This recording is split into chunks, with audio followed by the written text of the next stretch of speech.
Hello shrimp and fish people, and welcome back. Hope you guys are doing well. In this video I want to show you how I do my water changes. I talked about it in another video and I wanted to give you a visual of what I actually do and how I tidy up stuff inside that got out of hand and all that stuff. So let me start with taking the lid off the top of the tank so I have access to everything. Alright, so the first thing you want to do is want to take a look at the tank and kind of make a plan in your head. What do you want to do with it, right? I know I'm doing a water change, but I also want to tidy it up a little bit. So see that leaf right there? I mean, I threw it in, it just fell naturally, whatever you wanted, but this here is just in my way of seeing all the plants behind it. And I don't like it, obviously. I mean, I have plants in there and I want to see them. Also shrimps, so I mean, my visual is just like from here to there and just a little bit in there, so it's not really a nice showcase tank. So next thing, the thermometer is right there, so I want to, it fell down, I want to pick that up and put it back where it should be. Also, some of these floating plants got out of hand, so I'm gonna pick some of those or take some of those out. When you do that, you got to be careful. There's a lot of little shrimplets in there, so when you pull it out too fast, they may just get stuck on it and come out with the plant, and you don't want that. Or if you do, make sure you put them back. Okay, so at this point I'm not going to clean any filters because this is just my water change. So I'm going to be removing about, usually say about 10 to 15% of water, and I will put in or drip in new remineralized water that you have seen me do or prepare the water in another video. Alright, so the first thing I will do is I will start by removing some of the floating plants. Just gonna grab them by hand, and there's one shrimplet that fell off. Just kind of give it a shake so that if there's any shrimp on there, they will just go away. For these plants, well, you can either sell them. If you have another tank, you can transfer them. I'm just going to be transferring them to a different tank right now. So there's quite a bit. Maybe I should pick up the camera just to show you guys. There's tons of floating plants in there. See that? That is all covering the top, and I just took some from this corner here. That was about that much. Yeah, it's got really heavy roots. Pretty much half of the tank is all covered with that stuff. This is mini, no, not mini, sorry, it's called dwarf water lettuce. And it seems like they're doing really, really well in this tank. I read somewhere on the internet that the floating plants, like the water lettuce, they don't really like LED lights.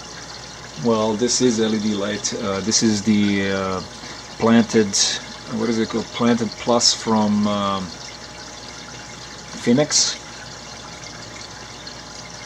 I believe it's 7000K light intensity, so, or temperature color, I should say. Alright, so I'm going to be removing some more. Again, just give it a good shake so that the little shrimplets fall off if they are on there. See a lot of snails on there, that's not a problem.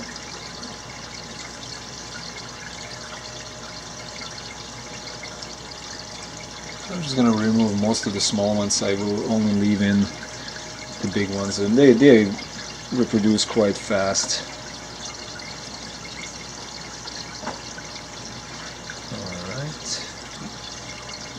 Clean this corner out. And remember, I can always put it back if I find that I took too much out or too many out.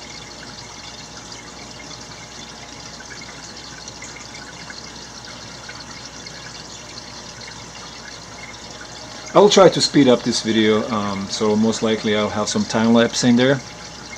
I don't want to take too much of your time.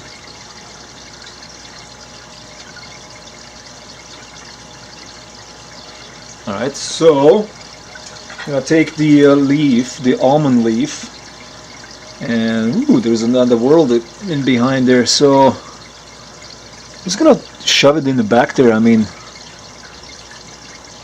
I don't need to look at it. Shrimps need that to graze on, right? So that's their problem. And if they don't like it there, they can always move it around. This leaf looks like it's eaten. I will remove it.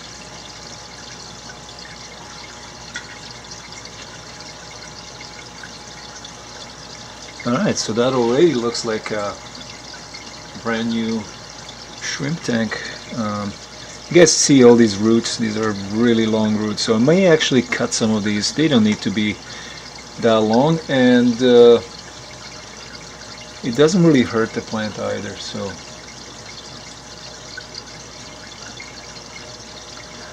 alright, so I'll probably do that. I'm just gonna grab scissors and start chopping some of those off.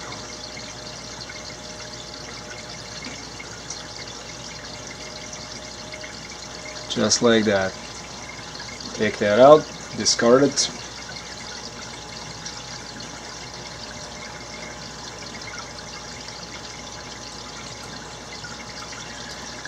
I may leave the ones in the back here, they kind of look cool.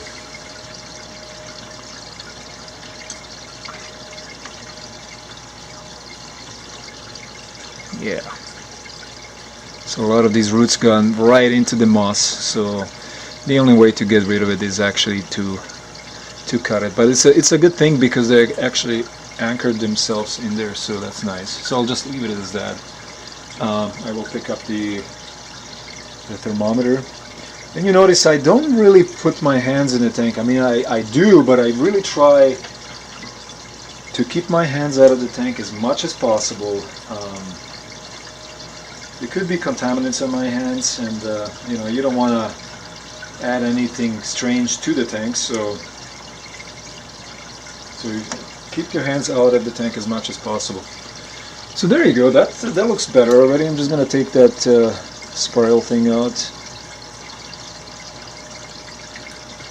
Cool. Anything else I can do? Oh, I see the leaf right there. I might remove it. Alright, so that's pretty good for today's tidy up. So I will just go ahead and do my water change now. For that I will use a regular hose, and I'll just siphon the water out.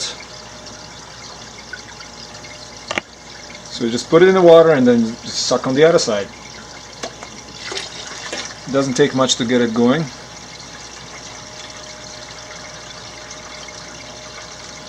So these water changes are not as critical as water top-offs, so I could easily remove more than 10-15. I can go up to 50% if I wanted to, because the water that I'm putting in is very close to the water that's inside already. So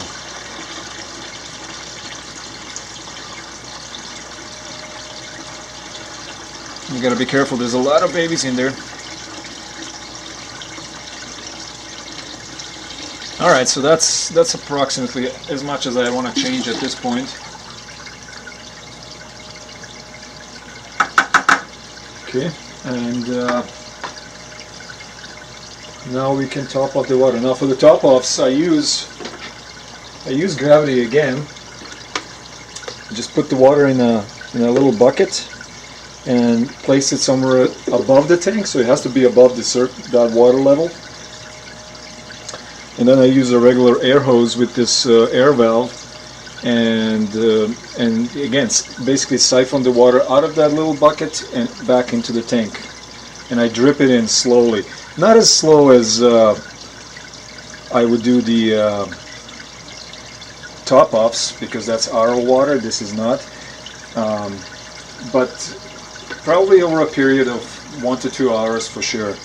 Now, one thing I forgot to do is clean the glass, because that's what I do at this point, and I should have done that before I took some water out, but that's okay.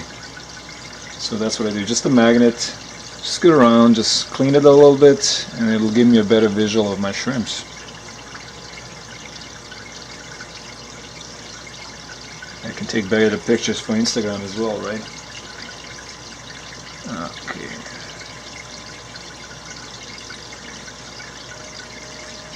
Wasn't too dirty. Oops, let's stir up too much stuff. Yeah, this one's good. This one is not too dirty. I have some other tanks that are more algae on the front.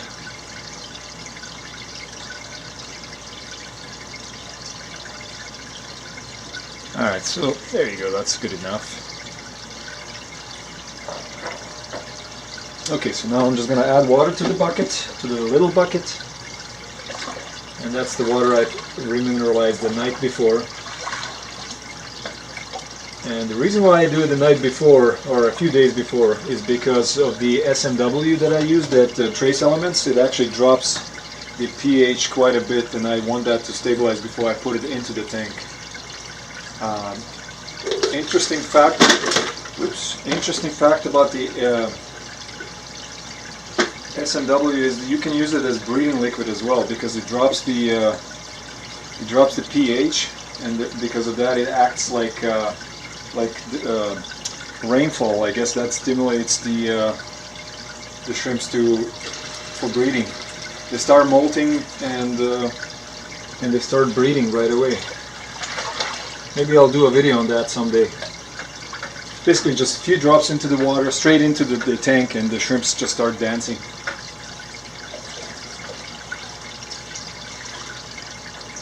Alright, and I'll show you what I just did here. I'm just filling up that little bucket with the RO water. I have to do that manually, obviously. Alright, so that's full.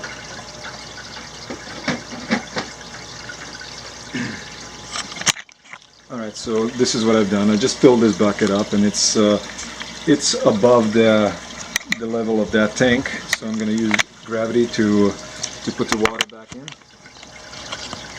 Alright, so same thing. You just basically suck on the other end, and the water will start flowing. Just like that. Okay, so I will probably set it up to drip about 2-3 drops per second.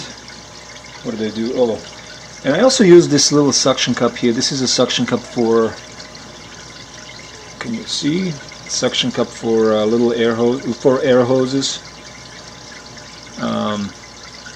Yeah, so it has that little hook on there, so we'll just basically place that right in there and kind of holds it for me right there. It's perfect. And that's basically it. I'm just gonna fill it up, and I'm gonna come back. I don't have to babysit it because the amount of the water in the little dish, in the little bucket, is not enough to fill this up. So I'm gonna have to come back and probably top it up a few times.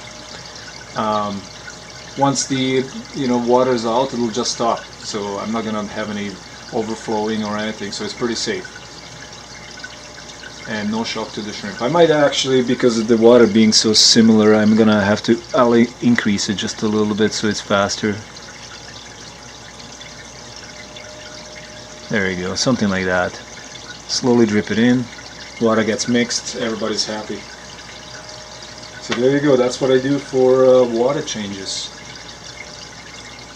I'm thinking if there's anything else, but it's pretty simple, there's not much. Oh, there's one more product I add after the water change, and that's the Benibachi Bacteria B3 or Benibachi B Max. It just helps them molt, improves the water quality, absorbs toxins, all the good stuff. This is the same stuff I put in the substrate as well, so definitely a product I use for every water change, and also once a week as a supplement to improve water quality and overall health of my shrimps. So there you go, that's pretty much all I do. Thanks for watching, and see you next time.